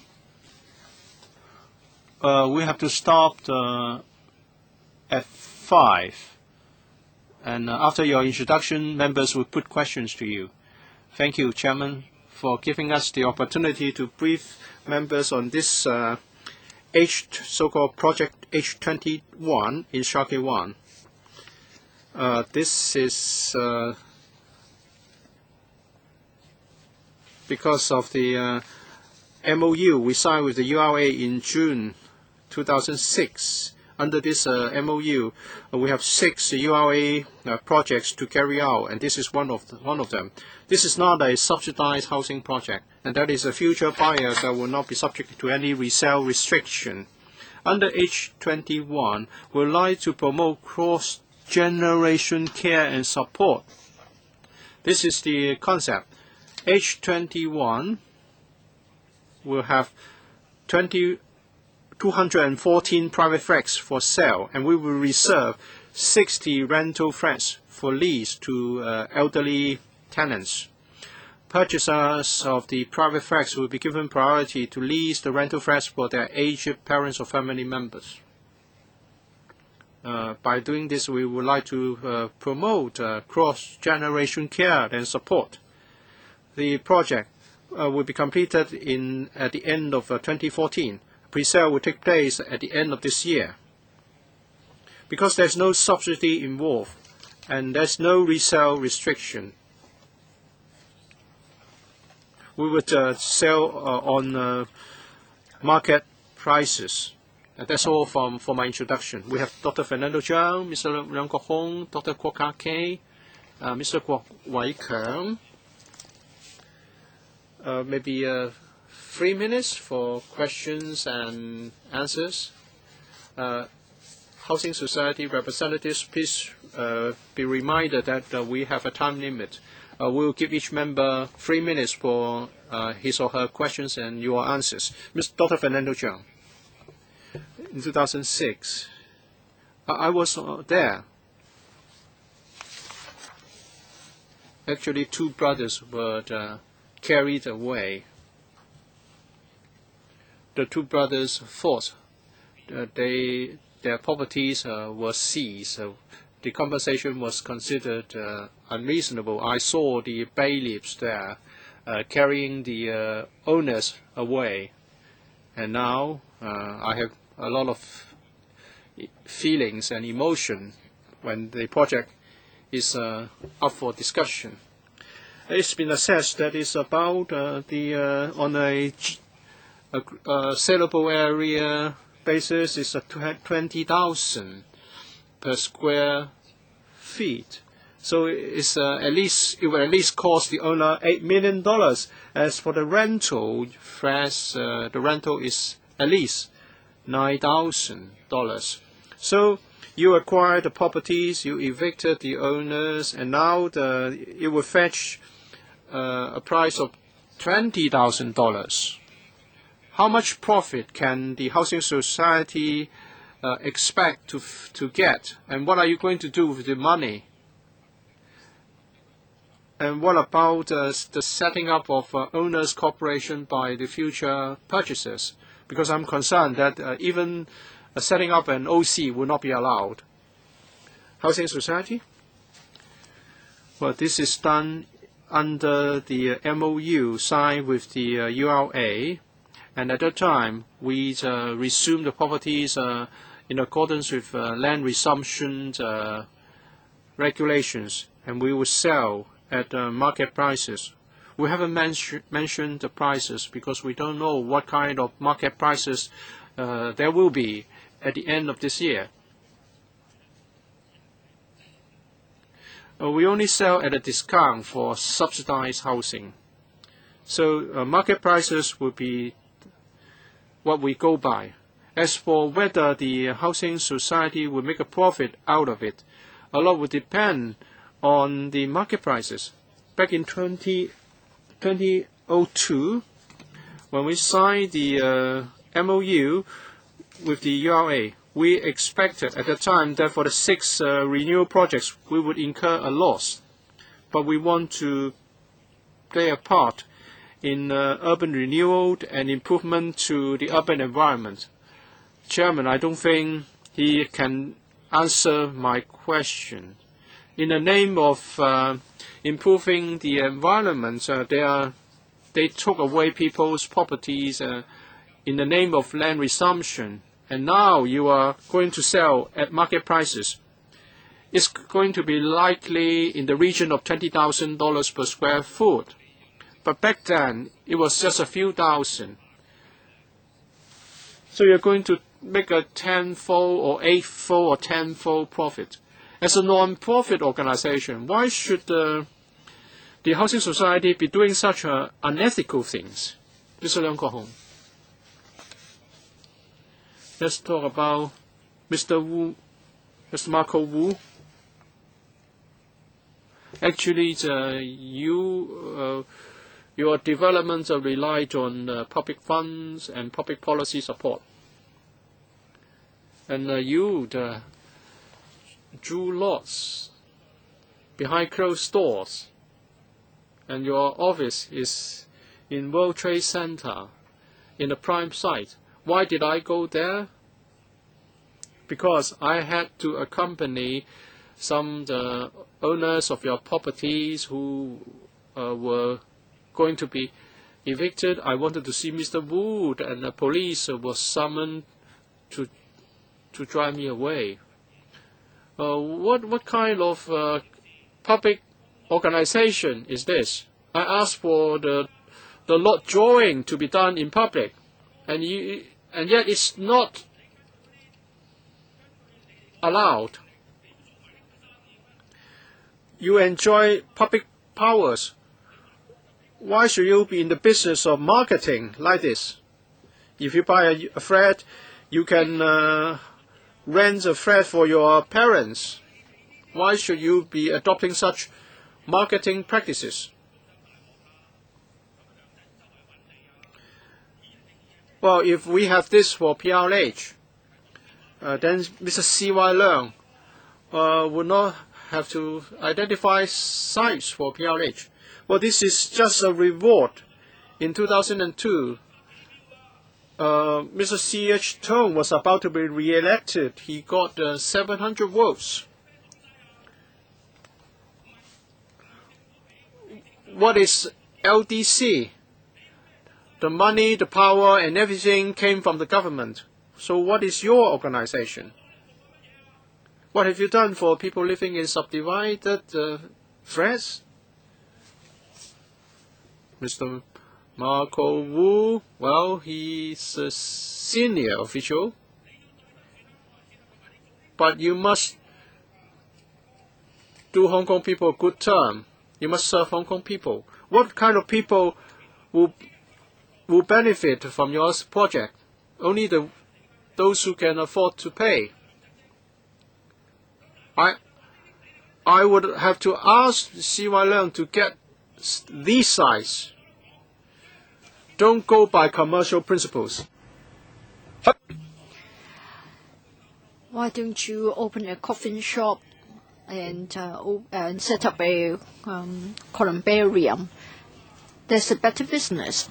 So build the niches in a columbarium. It's better to do business for the dead rather than for the living, and you will see the prices going up more easily. I think it is really making people angry. Mr. Kwok, in the year 2003, $390 million was spent to buy everything, to presume everything. The cost was $800 million. Nowadays, you need to pay $8 million per unit.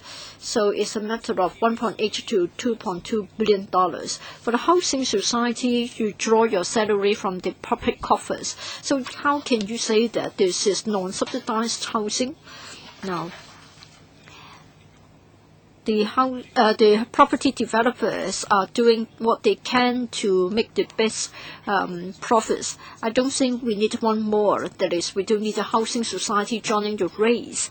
I think you should have your own niche. That is, you provide affordable housing. We've only got the HA and the HS left, so it is outrageous for you trying to maximize the profits. Mr. Fernando Cheung told us about the background of the resumption of land. At the time, you said that you would resume land, and according to the housing society's background and history, there would not be the maximization of profits as the target. And yet nowadays, we're talking about $8 million flat. Now, for such statutory organizations, they have been funded by public money. They have been funded by the taxpayers. You maximize your profits like any other property developers, but then together with the URA, you have the ultimate weapon, that is, you can resume land. How come that you can exercise your discretion, which you think you are entitled to, and say that this is not subsidized housing? Now, in Samshipo, you have the Haya Green. And I think you should do justice. You should serve the interests of the people of Hong Kong. Mr. Wong, for this H21 project in Shao Ki Wan, well, in fact, we have invoked the URA ordinance, that is under the Land Resumption Ordinance. Well, I would like to know why they were able to do whatever it liked. Is it because of the LDC? Well, under the URA's ordinance, we resumed the land, and it was done at market prices. We are going to set the pricing at market prices. For the profits to be obtained, it would not be like a bonus to be divided among all the staff members. All the profits will be plowed back to fund other subsidized housing projects. For the sale of the units in Shao Ki Wan, it will be having a similar arrangement to Haya Green. So it will be a no-frills sort of approach. As to whether an owners' corporation can be set up, well, between us and the owners, in accordance with the DMC, we'll try to set up an OC as soon as possible. It is misleading, Mr. Chairman, for Haya Green. Resale is not encouraged. But now for this H21 project, I think they have made it clear that resale is not disallowed. Mr. Kwok-wai.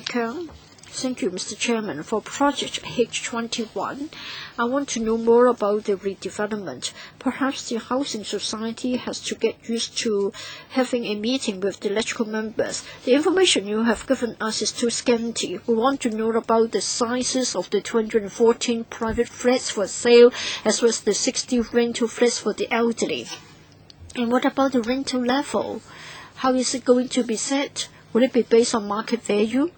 I don't think it is acceptable to us. And then, if you adopt the criteria for housing society rental levels, would you allow transfer of tenants living in HS units elsewhere to come here? Because they would also like to see improvement in their living environment. And then for the private flats upstairs, that's for sale, and then for the rental flats downstairs for the elderly, they are for rental. So what will happen? If, say, the elderly person is to pass away, then the rental flat will be vacant. But then the owner will still be living upstairs. Can you still achieve the target of having cross-generation care and support? Can you still achieve such a target? Who would like to answer this question? Mr. Lau? Well, to answer Mr. Kwok's question, there are two types of flats.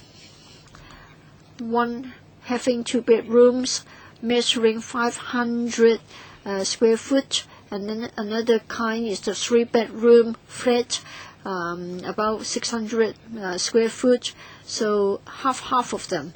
And then for the rental flats, we have a studio type, and then another one has 2 bedrooms, one has 1 bedroom. So measuring between 300 and 400 square foot. Well, this is a private flat, and when we sell the flats, it will be set at market price. For rental, again, it will be leased at the market value. We just want to emphasize that what we want to achieve is as follows. That is, we want to bring out a new concept. There is cross-generation care and support. So family members will be living upstairs with other family members living downstairs. But I fail to see how you can achieve cross-generation care and support. You just want to maximize the profits. You're going to have huge profits by selling the private flats upstairs. And again, for the rental flats downstairs, you'll also reap a lot of profits. So it is only a money-making exercise. If we are setting our eyes on profits, in theory, we should have sold all the flats. But then we make it a point to keep 60 flats for lease because we want to try a new concept that is cross-generation care and support. Well, in case the elderly persons pass away, we want to know whether the flats will then be vacant. But of course, the private flats upstairs can be resold, and then the new owners may also want to rent a flat downstairs for their elderly members. Mr. Paul Chair. Tony Chair, sorry. We are getting more and more elders in our population. For the Housing Society's project in Shao Ki-wan, I think they took the initiative to try out the idea of cross-generation care and support. So I support it and I commend it. I commend the Housing Society for being innovative. I was familiar with the background of this case. At that time, the URA was not able to finish all the projects, so it was assigned to the Housing Society. So I don't actually have a question. I want to share with you my comment. I think in the future, the question of elder housing will become a big problem. Now, for the Housing Authority, they are mainly geared towards the needs of the grassroots. And then for the Housing Society, maybe we need more assistance from the government. For the Housing Society, they have got something for the middle-class elders. Perhaps we should provide some form of subsidies. Mr. Chairman, I think there are different roles for different organizations. The HA, the HS, or even the URA are different organizations. Perhaps the government should examine the different roles played by them. I think they should all play a part so that the supply can be boosted, and then we can cater for the needs of different target groups, and they will get subsidies of various kinds. So I'm sharing my comment with you, and I hope that the HS would do the following. That is, when you make a profit in a particular project, then in another project, please try to provide more subsidies to the tenants. So I don't need an answer from you. This is merely my observation. Mr. Wong, we'll be more than happy to do more. Say, for example, subsidized elderly housing. Currently, we've got 2 such projects. It has been found that there is a keen demand for such elderly housing. So if at all feasible, we'll be more than happy to do more, which is regarded as middle-class elderly housing. Ms. Mac, I did not intend to speak, but then the more I heard about it, the more I want to say something. Now, the market prices will be the decisive factor. So the flats will be sold at market prices. The flats will be leased at market rate. We don't need the HS to do it. We can just let a property developer to do it. For cross-generation care and support, I think a private sector property developer can also do it. Because after all, you are always talking about the market rate. You are not part of the administration, but you are already enjoying a lot of privileges and special powers. Had it been an ordinary property developer resuming the land, the cost would not have been the size that you are talking about. So you have grand slogans, cross-generation care and support, but then everything will be decided by the market rates. Now you're simply telling us that if someone would like to buy a flat for himself, he should also try to rent a flat for his mother. We don't need to go to your project. It is a matter of packaging, lending a hand to your project. But I don't think it's really meaningful. Anybody can buy a flat and rent a flat for another family member. If you want to help the middle class, well, the middle class suffer from high property prices and high rental levels. If you are really working for for a good cause, I think you should reduce the market. You should reduce the rates. Anybody can buy a flat and rent a flat as well. So if you really want to have cross-generation care and support, you should not follow the market rates. You should reduce the prices. Could I to answer the question? The HS has different projects. Say, for example, we have got rental housing estates. We have also got a sale or flat for sale project. In the past, we also had a sandwich class housing project. They are subsidized housing. For this one, it is an urban renewal project, and we had a MOU signed with the URA. In accordance with the URO, we resumed the land, and then we are going to sell the flats at market rate because there won't be any resale restrictions, quite unlike other subsidized housing, in which you need to pay the premium to the government. You don't need to repeat that. What you have been saying cannot justify what you are doing. Why you are able to make such huge profits in this project? Mr. Lau raised his hand, so I better give the floor to him. I understand the question from members. The units for the elders are quite special. For the units for the elders, they are really cater-made for the elders. Well, to be frank, this is in Shaoqiwan.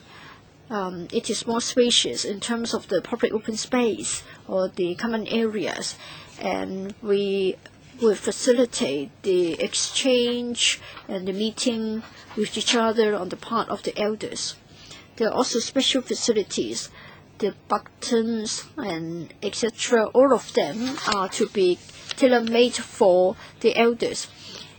Anybody who loves his or her parents can do this when he comes to the refurbishment of the flat internally. So don't cite your grand slogans. Please tell us whether you're going to reduce the rental rates in other projects after making huge profits. You make huge profits here, and you're also making huge profits from your shopping malls. You are just making profits behind the protective shield of the administration. Mr. Lee Cheuk-yan, it's a question about your position. How do you position your organization? If you say it must be market price because right from the beginning we told the URA so, and we have to sell at market price, we also lease out the flats at market price, and you also package it up that is for the welfare of the elderly. We need a lot of subsidized homes. If you turn the lower floors as a subsidized home for the elderly, there will be 200 to 300 places for the elderly. I know the answer already. You say it's not a subsidized scheme. So sometimes you talk about no subsidy, sometimes you talk about subsidized housing. So what is the position for the housing society? Of course, if the housing authority cannot do something, the housing society can do it. Likewise, if something cannot be done by the URA, the housing society can do it. If you say that I have to sell at market price and the profit will be used for subsidized housing, then where does the money come from? It's from your profit. So indirectly, you are asking the government to offer you something so that you can make a good profit. in order to provide subsidized housing. That shouldn't be the arrangement. So from time to time, you are offer something very good from the government. How can you provide a budget for your subsidized housing? You have to live within your means. So suddenly you have a big profit and you can afford to spend more on something else. So what's the position of the housing society? Subsidized housing or not subsidized housing? Well, we always regard Hong Kong Housing Society as a kind of laboratory. We try different things. We launched the flat for sale scheme, and then when the property market was booming, we launched the sandwich class housing projects. So that's what we did, and what we have been doing to fill in the gaps. And now you're experimenting with profits. Is this the first time that you're doing things so commercial in nature? Well, our objective of launching this project is not to make a profit. In 2002, we agreed to launch the 6 URA projects. At that point, we expected to incur a loss, and we don't know what would happen at the end of this year, what kind of prices can be fetched. Should there be a profit? The profit will be plowed back to do some other projects. For example, we are helping owners of old buildings to do maintenance, and we fund this on our own. And we're also going to carry out major maintenance project for our housing estates. And some 7 to 8 housing estates are waiting for redevelopment. I think you are in a difficult position. You don't know what to do. You have my sympathy. From sometimes you get a lot of profit, you are flooded with money, you can do this and that, and if not, then you are not able to afford to do something else which you would like to have done because you don't have the money. Chairman, I think there should be some coordination, some consolidation of these 3 public organizations and their respective positions. We should ask the Secretary for Transport and Housing to do this. Well, we have exhausted our time. Concerning the suggestion made by Mr. Lee Cheuk-yan, I'm going to take it up with the Secretary. It would involve both the Transport and Housing Bureau and the Development Bureau. It would involve the URA, the government, the housing society, and how land is granted. It's an issue of positioning. I think this trial scheme is fraught with problems. So that's what I'm going to do, members. Now that I'll use my own 3 minutes. I would like to ask the Hong Kong Housing Society this question. In answering other questions, you said that you would definitely follow the market price level and sale would take place at the end of the year. If it's the market price that you would follow, then this one of the prime sites on Hong Kong Island, this is going to be a luxurious project. Because other projects with different names, other housing estates are fetching the exorbitant prices. So this is not going to help the middle class. I think only the FS can afford to buy your flats. And there are 60 flats for rent. Again, the rental will be market rent. 214 upstairs or upper floors flats, and then 60 for rental. How come you assume that of the 214 owners, they've only got the 60 elderly parents? And if you say the rental is at market level, rental is going to be very high. So how many elderly tenants can really afford to rent your flats? So can you answer these questions? Honestly, we don't know what the market price will be. At that time, we'll have to pay attention to the market conditions.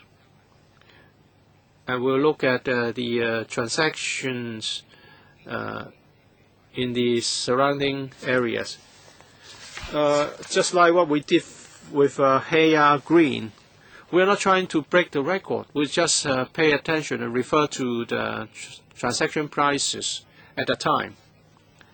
As for the other question, whether there will be an insufficient supply for the rental flats, we don't exactly know the demand. If there's a greater demand than what we can provide, we would draw lots.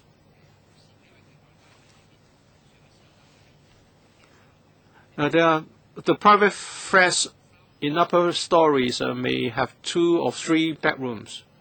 I think for those living in 3 bedroom flats, they may have a bigger need for the rental flats.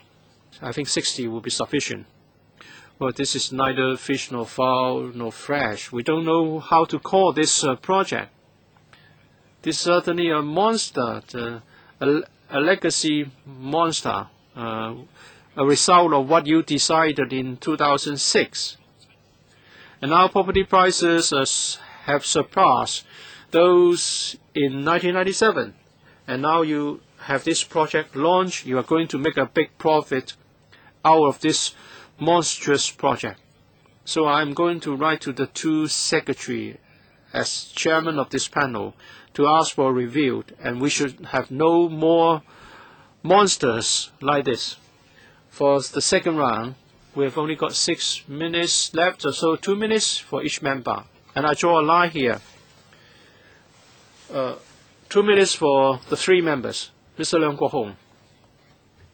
Well, they are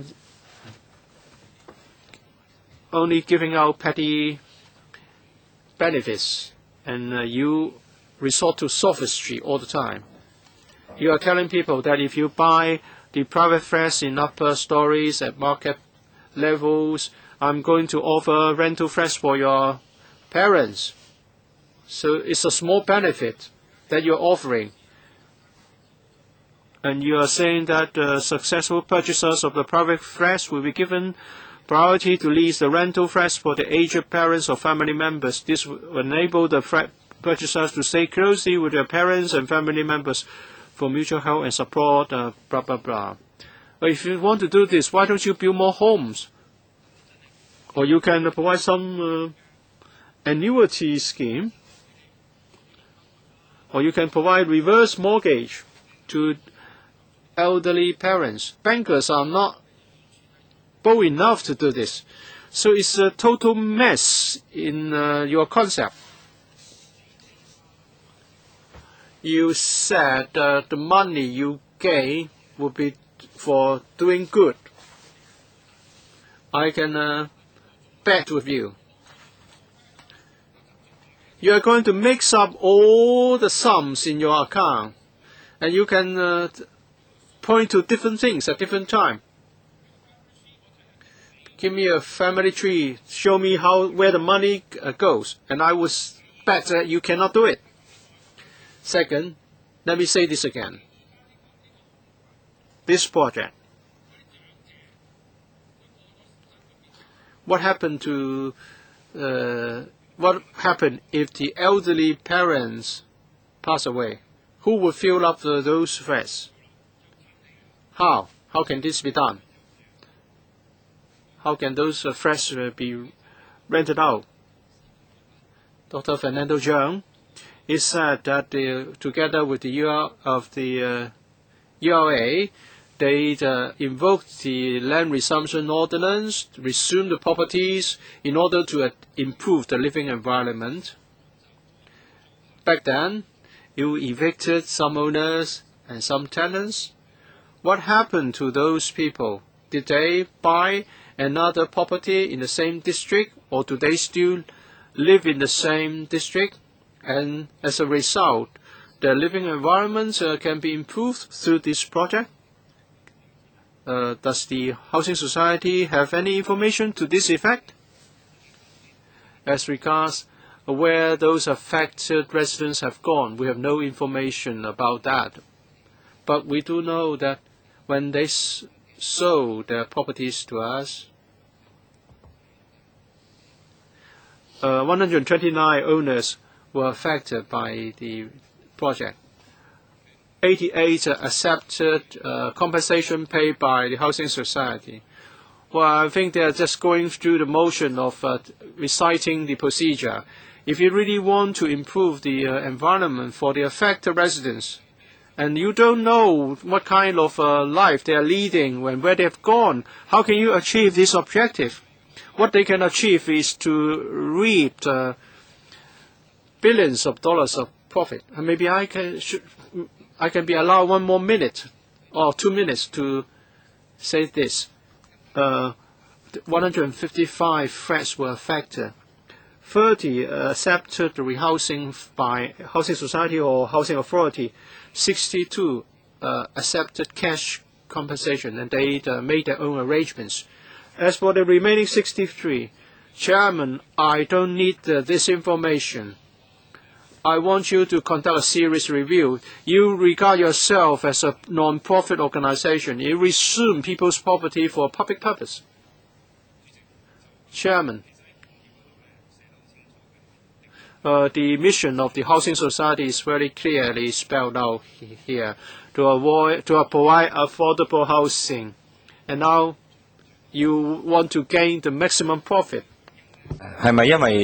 I want to know the reason. Is it because you're under the pressure of the URA, so you have to maximize your profits? And in fact, the cost will be on the high side. But then from the website, I cannot find the salary levels of Mr. Wong and your colleagues. So I want to know whether you're under this sort of pressure to maximize the projects. I can guarantee that we don't have any pressure to maximize the profits. What about your pay package? As I have said, when we took over to work on the 6 projects, at that time the budget was one of a deficit. But you haven't answered my questions. What about your pay? Is it part of the pressure? Mr. Chairman, in relation to the pay package, I don't want to give an answer. Is it $4 million or $5 million? I just want to answer members' question. That is, we are under no pressure to maximize the profits. We are simply following the agreement with the URA. Mr. Chairman, I'm running out of time.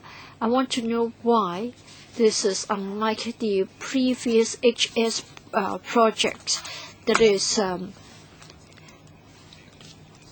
according to the information on the website, I think you were sort of having a total cost of $3,000 per square foot. That is $850 million. So we follow the MOU with the URA, so you're trying to attribute the blame to the URA. We are having a redevelopment project. And we redevelop the site and we sell at market rate. There is no resale restriction. So we are spending millions of dollars to support them. Your time is out and you're already repeating your arguments.